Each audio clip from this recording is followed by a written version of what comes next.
चलिए जानेंगे आज की 15 बड़ी खबरें जो सुर्खियों में हैं इस वक्त। पहले हेडलाइन, फिर करेंगे विस्तार से खबर। आप हमारे इस चैनल को सब्सक्राइब करके बेल आइकन ऑन कर लें ताकि इस तरह की खबर आप तक सबसे पहले पहुंचे। तो चलिए शुरू करते हैं आज की सुर्खियां।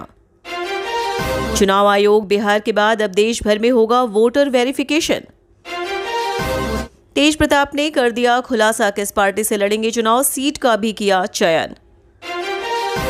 रमेश बैस होंगे भारत के नए उपराष्ट्रपति, पीएम मोदी तक पहुंचा लेटर, कदावर नेताओं के नाम की चर्चा के बीच आया नया नाम। लंबे समय तक पद पर बने रहने वाले देश के दूसरे प्रधानमंत्री बने नरेंद्र मोदी, इंदिरा गांधी का रिकॉर्ड टूटा। बिहार चुनाव बहिष्कार के मुद्दे ने फिर राहुल गांधी और तेजस्वी यादव को अलग अलग राह पर लाकर खड़ा किया। साउथ सुपरस्टार कमल हसन ने ली राज्यसभा में तमिल में शपथ, भड़के लोग, सीट वेस्ट हुई। चिराग, मांझी और कुशवाहा के लिए क्या है बीजेपी जेडीयू का प्लान, ऐसा होगा सीट शेयरिंग का फॉर्मूला। विपक्ष ने अब जगदीप धनखड़ के इस्तीफे पर खेल दिया ऐसा दांव, बीजेपी को हो जाएगी टेंशन। 8 महीने की गर्भवती 17 साल की लड़की ने लगाई घर की छत से छलांग, किशोरी के साथ जबरन बनाए जा रहे थे शारीरिक संबंध। ऑपरेशन सिंदूर पर 16 घंटे होगी चर्चा, राजनाथ करेंगे नेतृत्व, पीएम मोदी के बोलने की भी संभावना। यूपीएससी परीक्षा में नकल करते पकड़ी गई महिला उम्मीदवार 3 साल के लिए सभी परीक्षाओं से प्रतिबंधित। कांग्रेस का रेखा गुप्ता सरकार पर निशाना, कहा दिल्ली की बिगड़ती कानून व्यवस्था पर सुप्रीम कोर्ट। गुरुग्राम में ड्रग्स के साथ विदेशी नागरिक गिरफ्तार, एमडीएमए और कोकीन बरामद। अनिरुद्धाचार्य के खिलाफ अधिवक्ताओं ने की नारेबाजी, महिलाओं पर की गई अशोभनीय टिप्पणी को लेकर हैं आक्रोशित। सीएम भगवंत सिंह मान का बड़ा ऐलान, पंजाब को देश का सेमीकंडक्टर हब बनाने का हर संभव प्रयास करेगी सरकार। बच्चे बोलते रहे छत गिर रही है, टीचर ने डांट कर चुप करा दिया, झालावाड़ हादसे में सनसनीखेज खुलासा। विस्तारित खबर सुनने से पहले हमारी छोटी सी एक गुजारिश है कि आप इस चैनल पर अगर पहली बार हैं तो हमारे इस चैनल को सब्सक्राइब करके बेल आइकन ऑन करें ताकि तमाम ताज़ा खबरें आप तक सबसे पहले पहुंचे। मार खाकर घर वापस मत जाओ, पलटवार करो, मिथुन चक्रवर्ती का भाजपा कार्यकर्ताओं को संदेश। भाजपा नेता और दिग्गज अभिनेता मिथुन चक्रवर्ती ने शुक्रवार को बंगाल में पार्टी कार्यकर्ताओं को संदेश देते हुए कहा कि जरूरत पड़ने पर पलटवार करें। हुगली जिले के दौलतपुर स्थित भाजपा के जिला कार्यालय में एक बैठक को संबोधित करते हुए मिथुन ने कहा कि कोई भी व्यक्ति पीटे जाने के डर के साथ युद्ध के मैदान में नहीं उतर सकता। मार खाकर वापस घर मत लौटिए। उन्होंने कहा कि मार खाने के बाद घर वापस मत लौटिए, यदि आवश्यक हो तो पलटवार कीजिए। अब पिटे जाने के डर के साथ युद्ध के मैदान में नहीं उतर सकते। मिथुन ने कहा कि आप पीछे खड़े होकर जंग नहीं जीत सकते, आपको निडर होकर मैदान में उतरना होगा। राज्य में भाजपा के प्रमुख प्रचारकों में से एक बनकर उभरे इस दिग्गज अभिनेता ने जमीनी स्तर पर सक्रियता की जरूरत पर जोर दिया और बूथ स्तर के कार्यकर्ताओं से अपने क्षेत्रों में जमीन से जुड़े रहने को कहा। कार्यकर्ताओं को दिया निजी व्हाट्सएप नंबर। उन्होंने बैठक में कार्यकर्ताओं को अपना निजी व्हाट्सएप नंबर भी दिया और कहा कि आपको जमीन से जुड़ा रहना होगा, आप पीछे हटने का जोखिम नहीं उठा सकते। यदि पार्टी के भीतर कोई भी शिकायत है तो मुझे सीधे बताएं।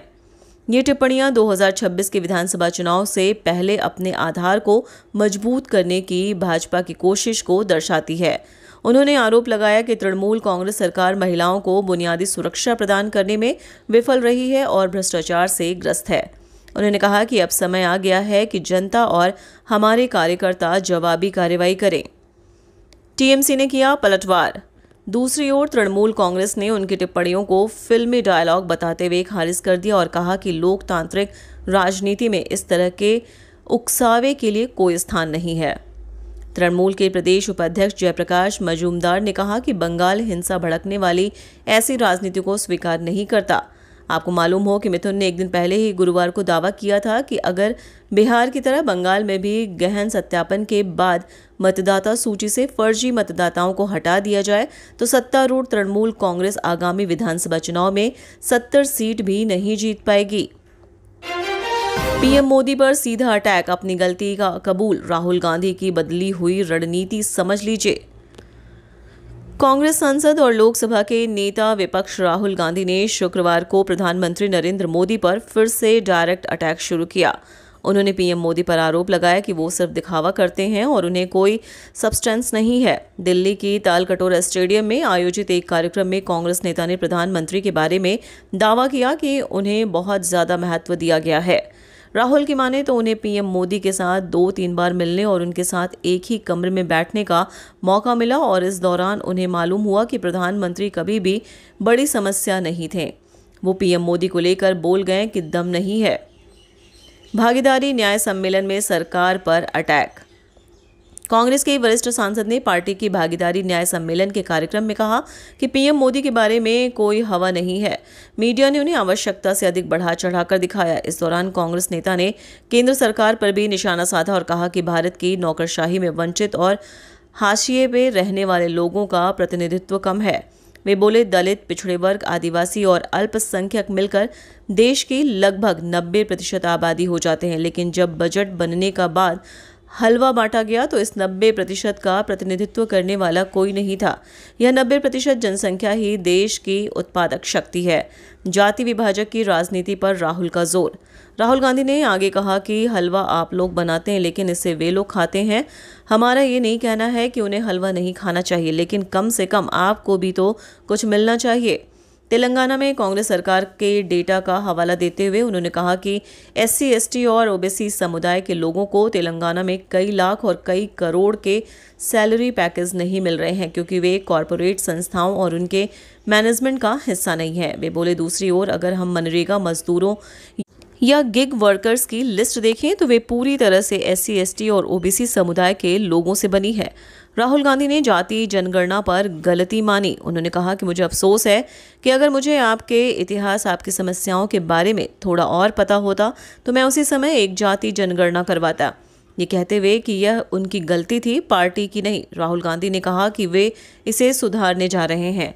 वह UPA सरकार के 2 कार्यकालों में जाति जनगणना नहीं करवा पाने के लिए अपनी बचाव में दलीलें दे रहे थे। सरकार पर साजिश का लगाया आरोप। इससे पहले राहुल गांधी ने शुक्रवार को X पर यह भी दावा किया कि केंद्रीय विश्वविद्यालयों में आरक्षित सीटें खाली पड़ी हैं। ये सिर्फ लापरवाही नहीं, एक सोची समझी साजिश है बहुजनों को शिक्षा, रिसर्च और नीतियों से बाहर रखने की। विश्वविद्यालयों में बहुजनों की पर्याप्त भागीदारी नहीं होने से वंचित समुदायों की समस्या रिसर्च और विमर्श से जानबूझकर गायब कर दी जाती है। ये पूरी तरह से अस्वीकार्य है। सभी रिक्त पद तुरंत भरे जाएं। बहुजनों को उनका अधिकार मिलना चाहिए। मनुवादी बहिष्कार नहीं। राहुल गांधी का मुखौटा फिसल रहा है। राहुल गांधी के केंद्र सरकार पर आरोप लगाने के तुरंत बाद बीजेपी IT सेल के चीफ अमित मालवीय ने X पर कहा कि विडंबना बहुत गहरी है और पाखंड और भी गहरा। उन्होंने कहा कि यह तब होता है जब एक कैथोलिक माँ और एक पारसी पिता का बेटा हर किसी की जाति पूछता फिरता है। मालवीय के मुताबिक राहुल गांधी की विभाजनकारी और शर्मनाक राजनीति उनकी अपेक्षा से अधिक तेजी से खुल रही है और मुखौटा फिसल रहा है।